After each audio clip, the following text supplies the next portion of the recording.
tenía planeado hablar de Pajés, de Álvarez y Casa. Obviamente, si nos da tiempo, hablemos de este Frente Nacional Frena 3, o no sé cómo se llama. Pero, a ver, dame tu opinión, Rafa. Te saludo con mucho gusto acerca, pues, de esto que el presidente dice en la mañanera y que nos debe de llevar a una profunda y amplia reflexión en torno a los medios de comunicación, al periodismo, a nuestras coberturas, y en este caso pues exhibe, le da duro a Carmen Aristegui y a la revista Proceso. Rafa, ¿cómo estás? Bueno, primero muy agradecido de estar contigo. Siempre me gusta estar en este espacio y quiero decirte que, bueno, pues es un tema pues delicado. Yo leí tarde este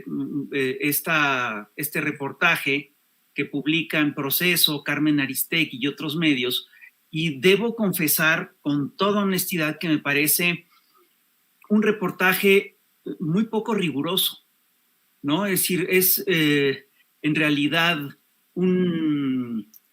se hacen esfuerzos enormes por buscar conectar un pequeño negocio de chocolates que tienen los hijos de Andrés Manuel y que es básicamente un negocio familiar con el programa Sembrando Vida y a través de la siembra de cacao y todo esto, ¿no? Entonces, es curioso porque, bueno, yo sí quisiera aquí señalar varias cosas. Primero, yo nunca había oído hablar de la plataforma periodística para las Américas, esta cosa que se llama Conecta, donde trabajan Tania Gómez y Sergio Rincón, ¿no? Y yo estoy convencido de que este reportaje no hubiera tenido el impacto que está teniendo si no hubiera sido reproducido por ciertos medios como Proceso, como la plataforma de Carmen Aristegui. Y lo que me sorprende es que lo hayan metido sin filtros, ¿no? Porque sí me parece poco serio, es decir, no me parece riguroso, es muy forzado, las conexiones que se hacen son muy forzadas, ¿no? Y me parece además que no demuestran nada. Es decir, aquí la pregunta central que habría que hacerse es si existe alguna razón en el programa Sembrando Vida para impulsar la siembra del cacao en el sureste. Y pues yo te diría que pues es lógico que sí la hay, ¿no? Es decir, el cacao es sin lugar a dudas es una mercancía que se vende muy bien en Europa, se vende mejor que otras mercancías que se producen en el sureste y se da bien en esta parte del país. Entonces, lo primero que uno tiene que hacer cuando ve estas cosas es realmente pensar si no hay otra explicación que la que nos están dando los periodistas, y pues sí la hay. Y luego, es curioso porque se trata, yo también siento que es forzada la relación entre este exportador, este empresario que se llama Hugo Chávez Ayala, ¿no? Y el programa Sembrando Vida. Es posible que se conozcan que hay alguna amistad, pues es posible, pero ni sabemos qué tan profunda es, ni sabemos si hay una alianza. No se habla nunca de una sociedad de él con los hijos de López Obrador. Y es un hecho también que él no es una de las figuras centrales del programa Sembrando Vida. Al parecer, el propio reportaje lo señala pues como un asesor, ¿no? Y es decir, la verdad me pareció poco concluyente, es decir, no es concluyente. Hay quien dice, el presidente ahora le toca demostrar con datos que esto no es así. Es muy difícil demostrar con datos una cosa que no es cierta, ¿no? Es decir, yo creo que más bien tendría que ser al revés. Le tendríamos que exigir al reportaje, le tendríamos que exigir a los reporteros que presenten pruebas concluyentes, porque no las presentan, ¿no? Eso es lo cierto de este reportaje. Luego veo que López Obrador en la conferencia de hoy, pues contestó de manera airada, ¿no? Y dijo que acusó a Carmen de ser de nunca haber estado con el movimiento, con él, y etcétera, ¿no? Yo creo que, yo sí creo que todos tenemos derecho a contestar, a contestar cuando nos sentimos acusados de cosas que no son ciertas, y tenemos derecho a contestar en el tono que querramos. Es decir, aquí la duda de que si es correcto, lo que se ha cuestionado de que si se está utilizando la tribuna presidencial de manera excesiva, a mí me parece que es una locura. Es decir, me parece que López Obrador tiene todo el derecho de expresarse, del mismo modo que tiene todo el derecho de expresarse Carmen Aristegui o Proceso. Es decir, la libertad de expresión siempre ha sido una calle de dos vías. Es decir, y lo que está haciendo López Obrador es que está ejerciendo el derecho de réplica. Y me parece que no podemos poner en duda que si el presidente de la República tiene o no derecho de réplica. Pues por supuesto que lo tiene. Yo debería de tenerlo también, tú deberías de tenerlo, todos deberíamos de tener derecho de réplica, ¿no? Entonces, esto es lo que está ocurriendo. Por otro lado, también creo yo, estoy convencido de que Carmen Aristegui ha sido una periodista honesta, es una periodista valiente que sigue toda una serie de pautas que se pusieron muy de moda y que más que de moda se convirtieron en pautas hegemónicas en las últimas décadas.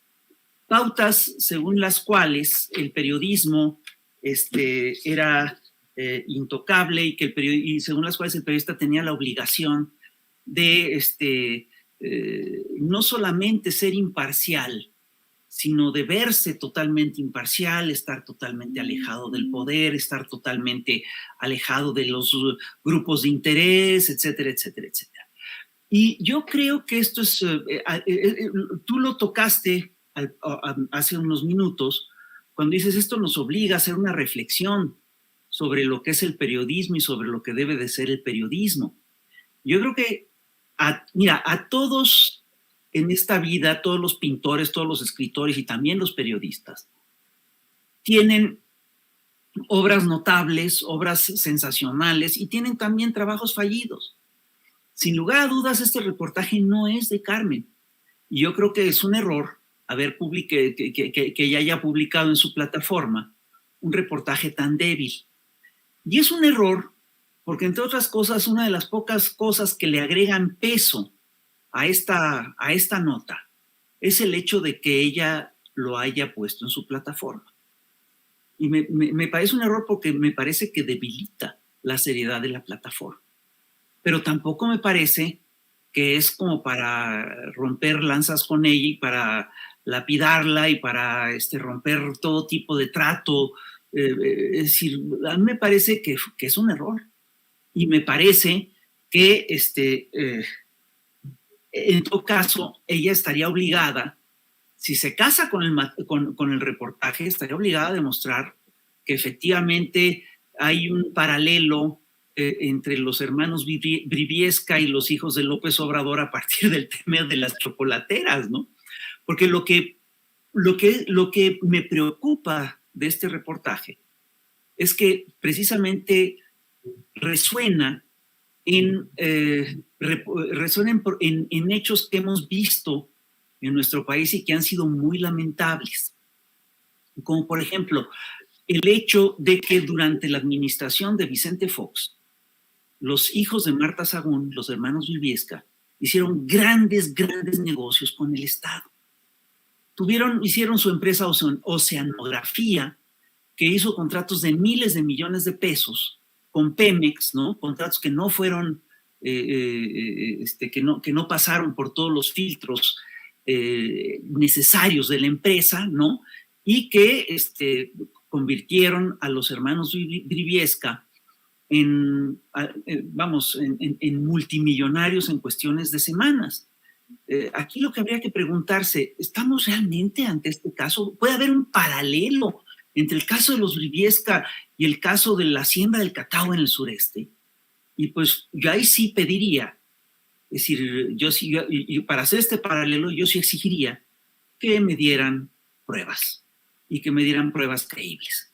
Mientras esto no se dé, pues es claro que se trata de un reportaje que está inflado y que se trata de un reportaje que está exagerando y que se está sumando a una campaña de descrédito.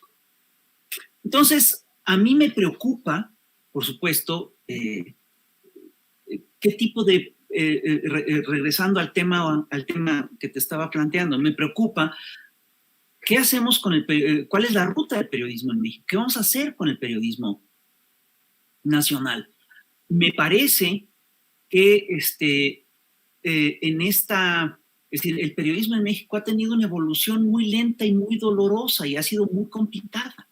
Pasamos de un periodismo en el cual los grandes medios solo repetían de manera uniforme lo que decía el poder, a un periodismo que estaba, el poder presidencial, perdón, lo que decía el poder presidencial, es decir, no se nos puede olvidar que Azcárraga padre, Azcárraga Milmo, llegó a decir que él era un soldado del presidente. No se nos puede olvidar que el Universal, el propio Excelsior, se comportaron como el portavoz del Estado, ¿no? Es decir, y hubo un momento de transición que vino con el auge del neoliberalismo, en el cual se debilitó el poder del Estado y se fortalecieron los poderes empresariales. Entonces hubo un giro en las lógicas del poder y en las lógicas de la prensa también. Entonces los periodistas, los periódicos empezaron a ser, digamos, bueno, no solamente los periódicos, las cadenas de televisión y de radio, empezaron a ser voceros de grupos empresariales concretos. Eso es lo que ocurrió.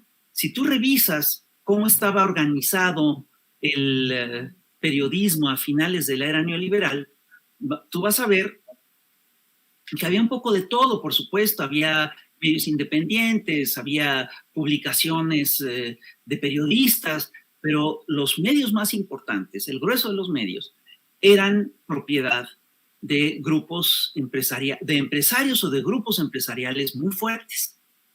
Y una de las estrategias que le dieron credibilidad a este tipo de periodismo es precisamente esta idea de la imparcialidad, de que ellos estaban lejos de todo poder, y entonces empezaron a haber críticas a los presidentes y se pudieron filtrar reportajes, como este reportaje que sí era muy sólido, el de la Casa Blanca de Carmen Aristegui, que fue un reportaje histórico muy importante, ¿no? Y estas cosas se fueron dando y se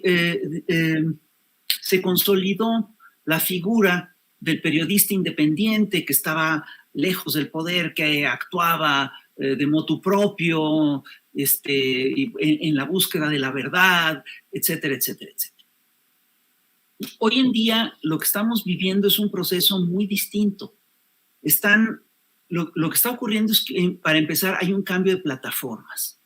Hay un cambio de plataformas y nos encontramos con que la televisión ya no tiene el peso que tenía hace 15 años, aunque sigue siendo muy importante, y que empiezan a tener un peso importante las Twitter y los YouTubers y estos espacios como el que estamos platicando empezaron a adquirir una gran importancia y una gran credibilidad.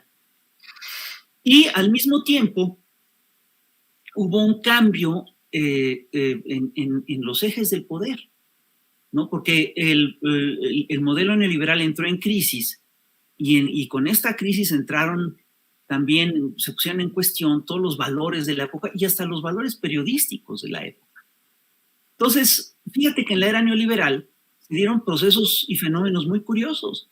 De repente los periodistas, es decir, se dieron cuenta, entre otras cosas, de que la verdad o de que la información era una mercancía muy valiosa. Y nos encontramos con que periodistas específicos se convirtieron en grandes, grandes empresarios, ¿no? Y ¿cuál era su negocio? Pues el negocio era la palabra, el negocio era lo que podían decir. En el libro de Andrés Manuel López Obrador se reseña, por ejemplo, lo que ganaban gentes como López Dóriga, como Broso, como Loret de Mola, y también se reseñaba lo que ganaban empresarios de la cultura como Enrique Krause o como Héctor Aguilar Camín. Entonces, eso te habla básicamente de que era un negocio muy específico, era un negocio muy especial. Y reportajes, estos de repente reportajes fuertes que hacían grandes denuncias, se convertían también en mercancías muy valiosas. Yo lo que bueno, hubo toda una serie de periodistas que crecieron y que hicieron su carrera a la luz, al amparo de estas lógicas. Yo sigo pensando que Carmen es una gente honesta, pero creo que esta mercancía que nos puso ahorita en circulación no es muy buena. Demerita demerita el espacio, ¿no? Y sí creo que tenemos que hacer una revisión profunda acerca de lo que es la relación del periodista y el poder. Y lo voy a plantear de manera muy clara. Es decir, seguimos todavía marcados por esta lógica presidencialista, según la cual pues, el presidente era el gran mandamás de la nación y era el que decía y el que establecía y estaba por encima del poder ejecutivo, del legislativo, del judicial, incluso de los poderes económicos, etcétera, etcétera, etcétera. Esto ya no es así. Actualmente el poder es un entramado muy complejo. Sin lugar a dudas, el presidente tiene cierto poder y tiene cierto margen de maniobra. Pero hasta Barack Obama, cuando llegó a la presidencia, dijo, bueno, yo voy a tener, imagínate, el presidente de Estados Unidos, el hombre, en principio el hombre más poderoso del mundo, dijo, yo voy a tener que negociar con poderes fácticos, con gente muy poderosa. Bueno, lo mismo está ocurriendo hoy en día. La presidencia de la República es uno de los poderes de la Unión, pero no es el único poder de la Unión. Sí hay un equilibrio de poderes, es decir, a pesar de lo que se diga, dígase lo que se diga, el Poder Judicial es un poder que actúa de manera independiente y que es respetado. El poder del Congreso también, aunque haya mayoría de una de las facciones, pero las bancadas están muy claras, ¿no? Y cada bancada dice lo que piensa y habla con toda libertad. Y yo estoy convencido de que el poder económico sigue siendo un poder muy importante. Y parte del poder ejecutivo, es decir, parte del proyecto de la Cuarta Transformación está enfrentado a poderes fácticos muy fuertes, al poder económico, al cuarto poder, que es el poder de los medios, etc. Entonces, tenemos que revisar todo lo que son los prejuicios y todas las lógicas que se establecieron alrededor de lo que es el periodista. Tenemos que revisar qué implica la independencia del periodista. Carlos Loret de Mola y Broso se presentan como agentes independientes del poder. A la luz de los reportajes que acaba de sacar Polemón sobre los vínculos de Cabeza de Vaca con latinos, queda claro que no eran independientes, por lo menos de ese poder. Tampoco resulta que tampoco son independientes, por ejemplo, del poder político que tiene el hijo y el yerno de Roberto Madrazo, y tampoco son independientes, parece ser, del poder político y económico que representaba Silvano Aureoles. Entonces, lo que yo creo es que no podemos juzgar. Es decir, a ver, me parece que esta es una polémica muy interesante y nos obliga a revisar cómo está funcionando la prensa y cómo tenemos que calificar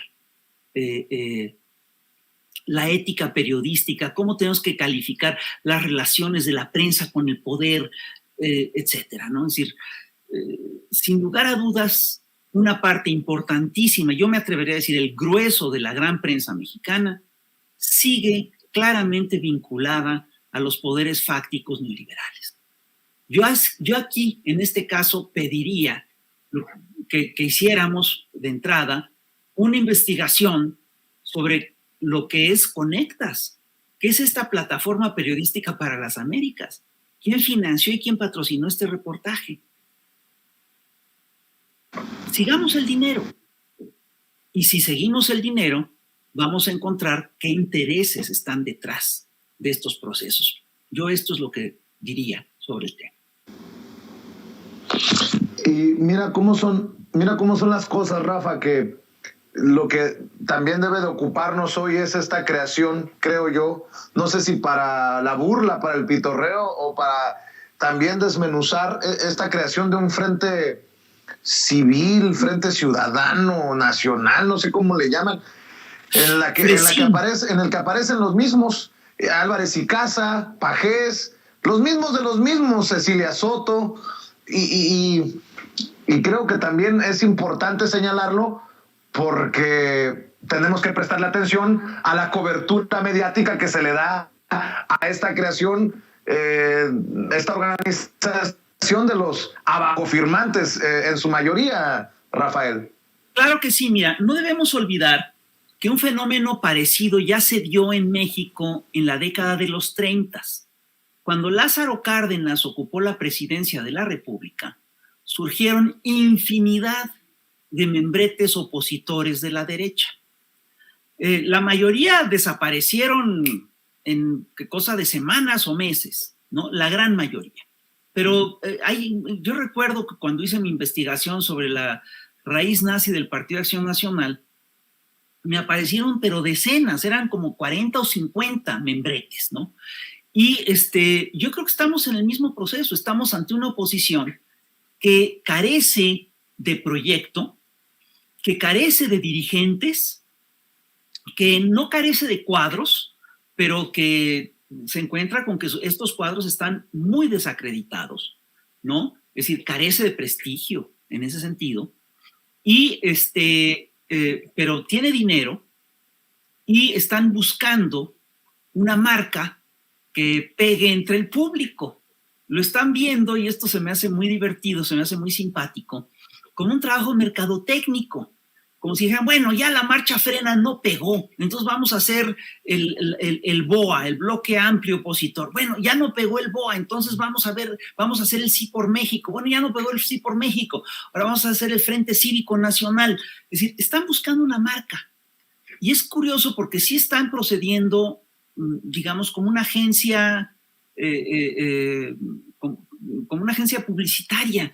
Y yo creo que están cometiendo un error. Eso, por supuesto, que tiene un peso y por supuesto que tienen herramientas específicas que funcionan para ciertas cosas, pero hoy en día difícilmente van a funcionar para armar una estrategia política eficaz, ¿no?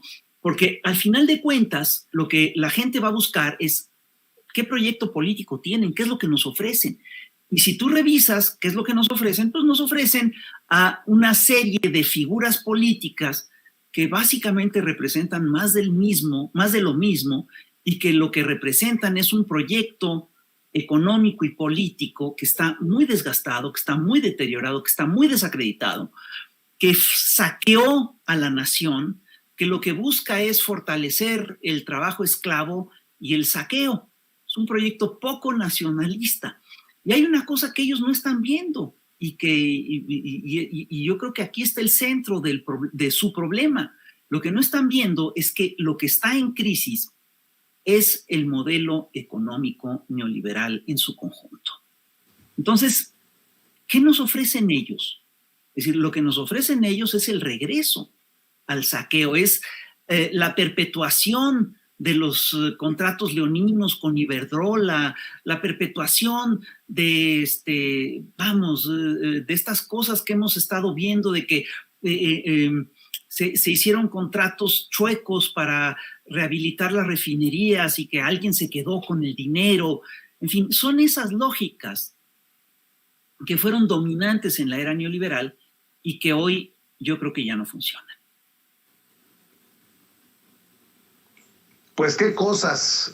Una reflexión para cerrar, Rafa, en momentos en que el presidente dice que Carmen Aristegui y la revista Proceso son mentirosos, en momentos en que se publica esta nueva investigación que cuestionaría la honestidad del presidente y sus hijos, en momentos en que se crea este Frente Nacional por los mismos de los mismos, en momentos en que, en fin, tantas cosas que están ocurriendo. Es tal vez el momento más turbio en estos 3 años de la guerra sucia contra López Obrador. ¿Es el momento más álgido? No, yo creo que hemos tenido, es decir, a ver, es una cosa que hay que que hay que además poner siempre sobre la mesa, y qué bueno que tú lo recuerdas porque yo no lo mencioné y debía haber empezado por ahí. Es decir, una de las cosas que tenemos que recordar es que desde que Andrés Manuel López Obrador ganó la elección presidencial, ha habido una embestida mediática brutal, llena de mentiras, llena de falsedades, llena de denuncias totalmente infundadas, etcétera. Y me temo que este reportaje entra dentro de este contexto. A mí sí me hubiera gustado, con toda honestidad, encontrarme un reportaje mucho más sólido, con cosas que hay aquí, se manejó este dinero y hay estos contratos y pasó tal cosa, tal, porque lo que tú estás viendo en la realidad es que los hijos de López Obrador tienen un negocio que es prácticamente casero, ¿no? Un negocio de 3 hermanos que le ponen el nombre de la mamá que les enseñó a sembrar cacao, etcétera, ¿no? Y lo quieren vincular con un proyecto nacional y con el movimiento del cacao de todo el país. Es decir, me parece que es muy jalado. Y lo que tenemos a grandes rasgos, y me temo que esto se da pues en el contexto de un cañoneo de fake news, de mentiras, de reportajes muy incorrectos, y esto yo creo que, con todo respeto para Carmen, a quien quiero muchísimo, me parece que fue desafortunado publicarlo. Me parece que se ve, es decir, este reportaje surge en este contexto, y eso es algo que la gente pues tiene muy clara, ¿no? Tiene muy claro. Entonces, creo yo, no creo que sea el momento más negro, creo que hemos tenido momentos peores y que vamos a vivir embestidas mucho más agresivas, mucho más violentas. Tuvimos un momento muy feo en las semanas previas a la elección de este año, y vamos a tener momentos peores en los próximos, para allá por el 2004. Eso te lo puedo augurar con toda certeza. Lo que me parece es que este tipo de reportajes lo que buscan es mantener el clima de duda, de desánimo, de desazón, de desencanto que estos señores buscaron sembrar desde el primer día. Y yo creo que frente a eso, lo que tú tienes es que hay un proyecto que sí le genera mucha esperanza a muchísima gente. No se nos olvide que López Obrador subió en las encuestas de 64 al 68% y sus negativos bajaron. No se nos olvide tampoco que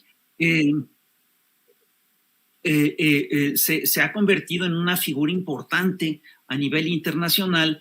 No se nos olvide que para mucha gente sigue siendo la esperanza. No se nos olvide, entre otras cosas, que el miércoles va a haber una concentración importante en el Zócalo, en la cual López Obrador va a dar un informe y que se prevé que el Zócalo se va a llenar. Entonces yo sí creo que este reportaje, ¿no?, lo que busca es quitarle puntos de credibilidad a López Obrador, y me parece que no lo logra.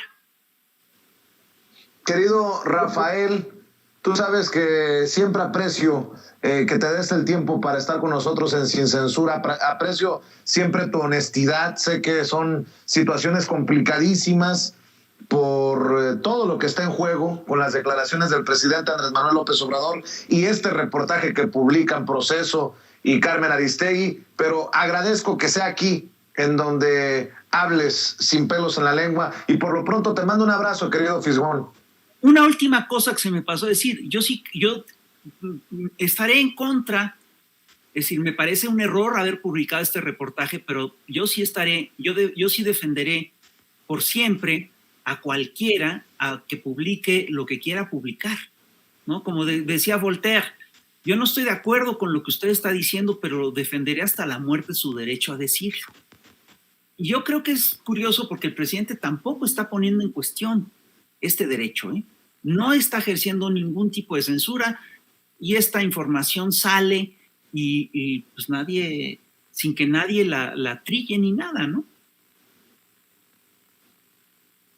Muchas gracias, Vicente. Así es, yo estoy de acuerdo contigo.